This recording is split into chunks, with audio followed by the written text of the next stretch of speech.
أعوذ بالله من الشيطان الرجيم. بسم الله الرحمن الرحيم.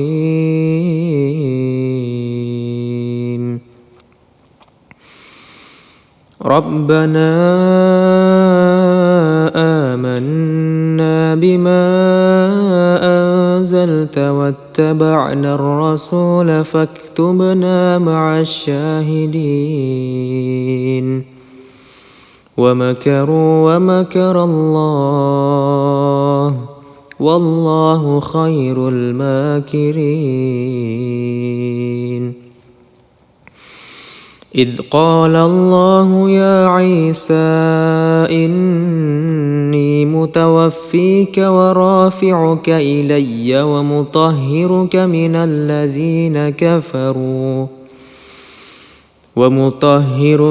الذين كفروا وجاعل الذين اتبعوك فوق الذين كفروا إلى يوم القيامة ثم إلي مرجعكم فأحكم بينكم فيما كنتم فيه تختلفون. فأما الذين كفروا فأعذبهم عذابا شديدا في الدنيا والآخرة وما لهم من ناصرين. وأما الذين آمنوا وعملوا الصالحات فيوفيهم أجورهم والله لا يحب الظالمين. ذلك نتلوه عليك من الآيات والذكر الحكيم. إن مثل عيسى عند الله كمثل آدم خلقه من تراب ثم قال له كن فيكون. الحق من ربك فلا تكن من الممترين.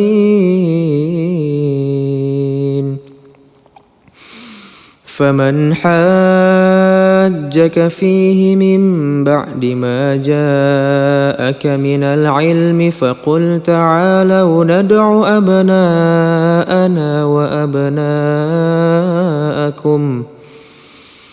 ونساءنا ونساءكم وأنفسنا وأنفسكم ثم نبتهل فنجعل لعنة الله على الكاذبين. إن هذا لهو القصص الحق وما من إله إلا الله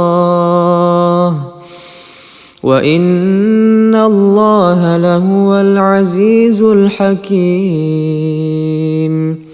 فإن تولوا فإن الله عليم بالمفسدين. قل يا أهل الكتاب تعالوا إلى كلمة سواء بيننا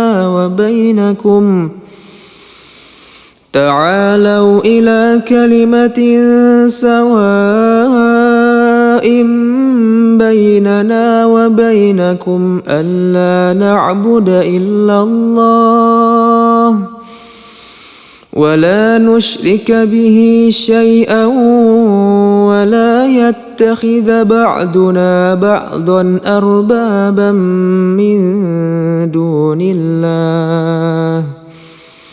فإن تولوا فقولوا اشهدوا بأننا مسلمون.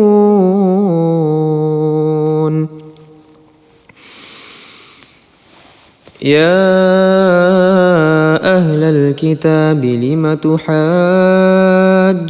في إبراهيم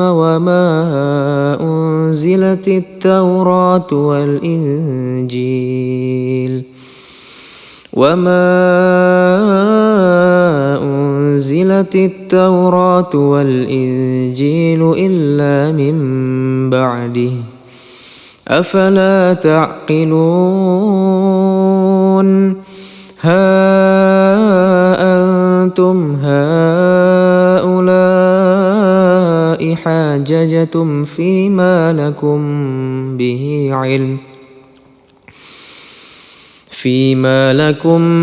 به علم فلم تحاجون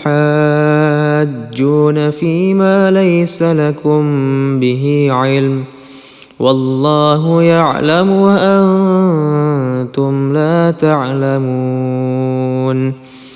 ما كان إبراهيم يهوديا ولا نصرانيا ولكن كان حنيفا مسلما وما كان من المشركين إن أولى الناس بإبراهيم للذين اتبعوه وهذا النبي والذين آمنوا والله ولي المؤمنين.